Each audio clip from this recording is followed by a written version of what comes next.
नमस्कार।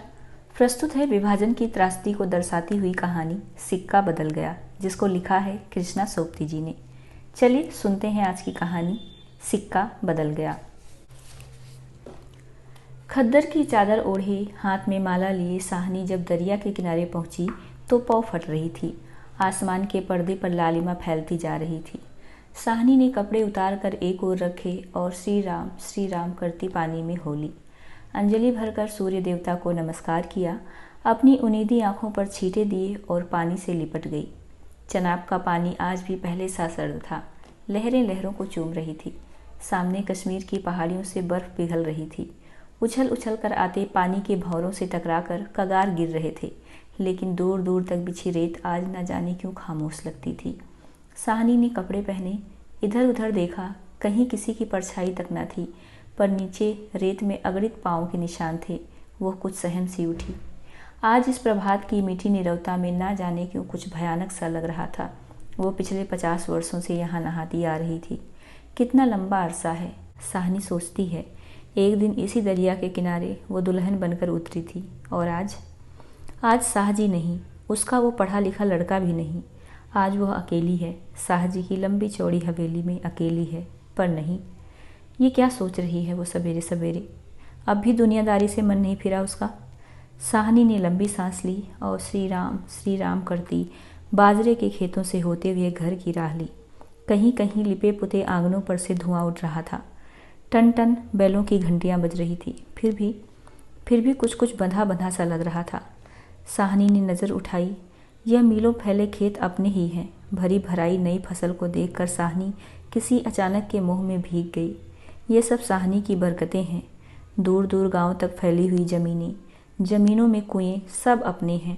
साल में 3 फसल, जमीन तो सोना उगलती है।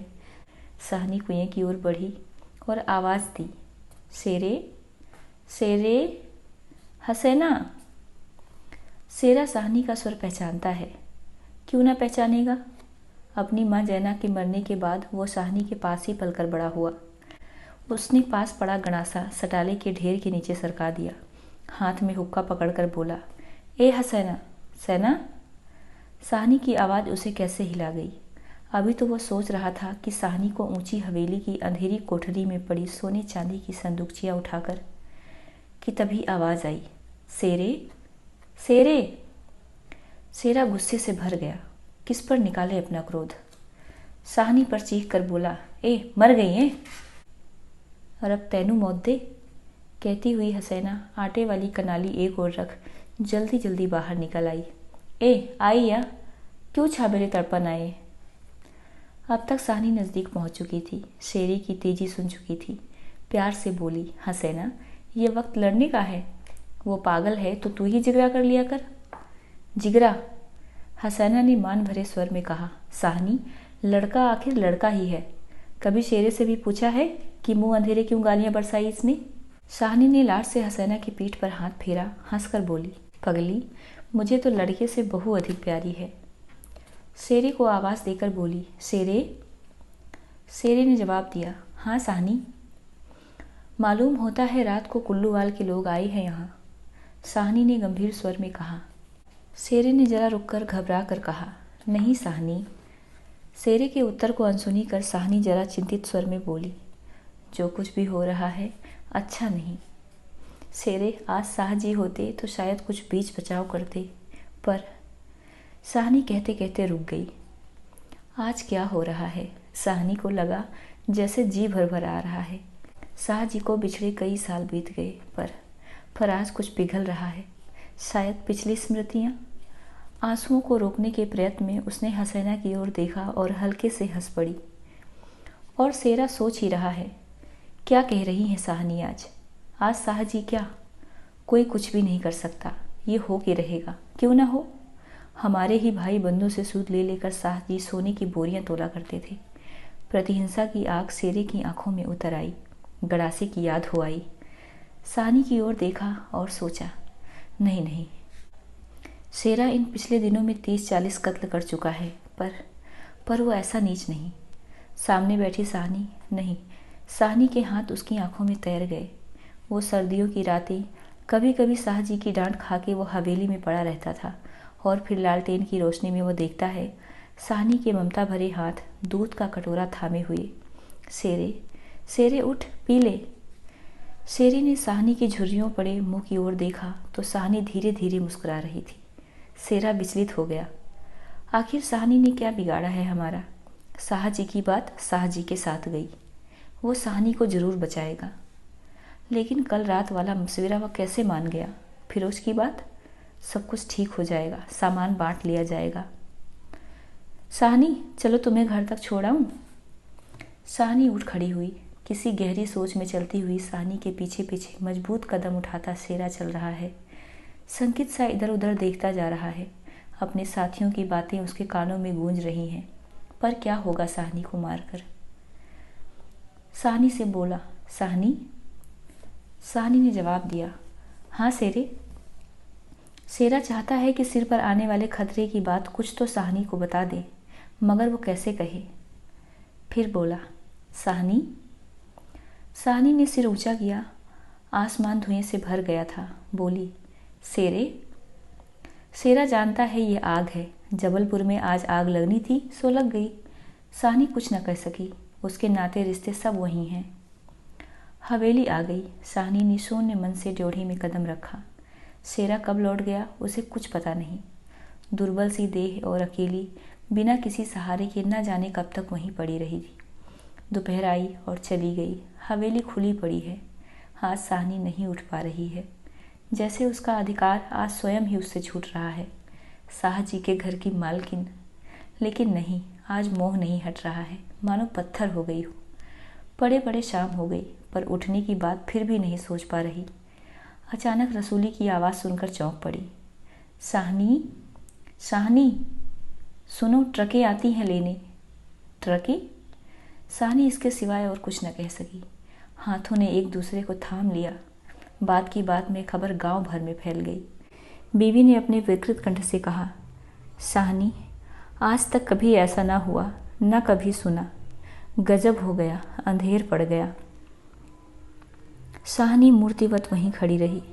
नवाब बीवी ने स्नेह सनी उदासी से कहा, साहनी, हमने कभी न सोचा था। साहनी क्या कहे कि उसी ने कहाँ ऐसा सोचा था। नीचे से पटवारी बेगू और जेलदार की बातचीत सुनाई दी। साहनी समझी कि वक्त आ पहुंचा। मशीन की तरह नीचे उतरी पर ड्योढ़ी न लांघ सकी। किसी गहरी, बहुत गहरी आवाज़ से पूछा, कौन है वहाँ? कौन नहीं है आज वहाँ? सारा गांव है जो उसके इशारे पर नाचता था। कभी उसकी असामियाँ हैं जिन्हें उसने अपने नाते रिश्तों से कभी कम नहीं समझा। लेकिन नहीं, आज उसका कोई नहीं। आज वो अकेली है। ये भीड़ की भीड़, उनमें कुल्लूवाल के जाट, वो क्या सुबह ही ना समझ गई थी? बेगू पटवारी और मसीद के मुल्ला इस्माइल ने जाने क्या सोचा। साहनी के निकट आ खड़े हुए। बेगू आज साहनी की ओर देख नहीं पा रहा। धीरे से जरा गला साफ करते हुए कहा, साहनी, रबनू यही मंजूर सी। साहनी के कदम डोल गए। चक्कर आया और दीवार के साथ लग गई। इसी दिन के लिए छोड़ गए थे शाहजी उसे। बेजान सी साहनी की ओर देखकर बेगू सोच रहा है, क्या गुजर रही है साहनी पर। मगर क्या हो सकता है, सिक्का बदल गया है। साहनी का घर से निकलना छोटी सी बात नहीं। गांव का गांव खड़ा है, हवेली के दरवाजे से लेकर उस दारे तक जिसे साहनी ने अपने पुत्र की शादी में बनवा दिया था। तब से लेकर आज तक सब फैसले, सब मशवरे यहीं होते रहे हैं। इस बड़ी हवेली को लूट लेने की बात भी यहीं सोची गई थी। ये नहीं कि साहनी कुछ न जानती हो, वह जानकर भी अनजान बनी रही। उसने कभी बैर नहीं जाना, किसी का बुरा नहीं किया। लेकिन बूढ़ी साहनी यह नहीं जानती थी कि सिक्का बदल गया है। देर हो रही थी। दाऊद खां जरा अकड़ कर आगे आया और ड्योढ़ी पर खड़ी निर्जीव छाया को देखकर ठिठक गया। वही साहनी है जिसके शाह जी उसके लिए दरिया के किनारे खेमे लगवा दिया करते थे। ये तो वही साहनी है जिसने उसकी मंगेतर को सोने के कर्णफूल दिए थे मुंह दिखाई में। अभी उसी दिन जब वो लीक के सिलसिले में आया था तो उसने उद्दंडता से कहा था, साहनी, भागोवाल मस्जिद बनेगी, 300 रुपया देना पड़ेगा। साहनी ने अपने उसी सरल स्वभाव से 300 रुपये आगे रख दिए थे। और आज साहनी, दाऊद खां ने आवाज़ दी। वो थानेदार है, नहीं तो उसका स्वर शायद आंखों में उतर आता। साहनी गुमसुम कुछ ना बोल पाई। साहनी, ड्योढ़ी के निकट जाकर बोला, देर हो रही है साहनी, कुछ साथ रखना हो तो रख लो। कुछ साथ बांध लिया है, सोना चांदी। साहनी स्फुट स्वर में बोली, सोना चांदी? जरा ठहर कर सादगी से कहा, सोना चांदी बच्चा, वो सब कुछ तुम लोगों के लिए है, मेरा सोना तो एक एक ज़मीन में बिछा है। दाऊद खां लज्जित सा हो गया। साहनी तुम अकेली हो, अपने पास कुछ होना ज़रूरी है, कुछ नकदी ही रख लो, वक्त का कुछ पता नहीं। वक्त? साहनी अपनी गीली आंखों से हंस पड़ी। दाऊद खां, इससे अच्छा वक्त देखने के लिए क्या मैं जिंदा रहूंगी? किसी गहरी वेदना और तिरस्कार से कह दिया साहनी ने। दाऊद खां निरुत्तर है, साहस कर बोला, साहनी कुछ नकदी ज़रूरी है। नहीं बच्चा, मुझे इस घर से। साहनी का गला रुंध गया। नकदी प्यारी नहीं, यहाँ की नकदी यहीं रहेगी। शेरा पास आ खड़ा हुआ। दूर खड़े खड़े उसने दाऊद खां को साहनी के पास देखा तो शक गुजरा कि हो ना हो कुछ मार रहा हो साहनी से। खां साहब, देर हो रही है। साहनी चौंक पड़ी। देर? मेरे घर में मुझे देर? आंसुओं की भंवर में न जाने कहाँ से विद्रोह उमड़ पड़ा। मैं पुरखों के इस बड़े घर की रानी और यह मेरे ही अन्न पर पले हुए? नहीं, ये सब कुछ ठीक नहीं है। देर हो रही है। साहनी के कानों में यही गूंज रहा है। देर हो रही है, पर नहीं, रो रो कर नहीं, शान से निकलेगी इस पुरखों के घर से। मान से लांघेगी अधेरी, जिस पर एक दिन बहू रानी बनकर आ खड़ी हुई थी। अपने लड़खड़ाते कदमों को संभाल कर साहनी ने दुपट्टे से आंखें पोंछी और ड्योढ़ी से बाहर हो गई। बड़ी बूढ़ियाँ रो पड़ी। उनके दुख सुख की साथिन आज इस घर से निकल पड़ी है। किसकी तुलना हो सकती थी इसके साथ? खुदा ने सब कुछ दिया था, मगर दिन बदले, वक्त बदले। साहनी ने दुपट्टे से सिर ढाँप कर धुंधली आंखों से हवेली को अंतिम बार देखा। उसने दोनों हाथ जोड़ लिए। यही अंतिम दर्शन था, अंतिम प्रणाम था। साहनी ने जोर मारा, सोचा एक बार घूम फिरकर पूरा घर क्यों न देख आऊं मैं। जी छोटा हो रहा है, पर जिनके सामने हमेशा बड़ी बनी रही है, उनके सामने वह छोटी ना होगी। इतना ही ठीक है, बस हो गया। सिर झुकाया। ड्योढ़ी के आगे कुलवधू की आंखों से निकलकर कुछ बूंदें चू पड़ी। साहनी चल दी। ऊंचा भवन पीछे खड़ा रह गया। दाऊद खां, शेरा, पटवारी, जेलदार और छोटे बड़े, बच्चे बूढ़े, मर्द औरतें सब पीछे पीछे। ट्रकें अब तक भर चुकी थी। साहनी अपने को खींच रही थी। गांव वालों के गलों में जैसे धुआं उठ रहा है। शेरे, खूनी शेरे का दिल टूट रहा है। दाऊद खां ने आगे बढ़कर ट्रक का दरवाज़ा खोला। साहनी बढ़ी।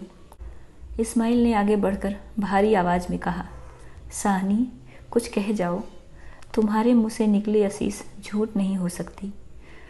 और अपने साफे से आंखों का पानी पोंछ लिया। साहनी ने उठती हुई हिचकी को रोककर रूंधे रूंधे गले से कहा, रब तुहानू सलामत रखे बच्चा, खुशियाँ बख्शे। वो छोटा सा जनसमूह रो दिया। जरा भी दिल में मैल नहीं साहनी के। और हम साहनी को नहीं रख सके। शेरे ने बढ़कर साहनी के पांव छुए। साहनी कोई कुछ नहीं कर सका। राज भी पलट गया। साहनी ने कांपता हुआ हाथ शेरे के सिर पर रखा और रुक रुक कर कहा, तेनू भाग जगड़ चलना।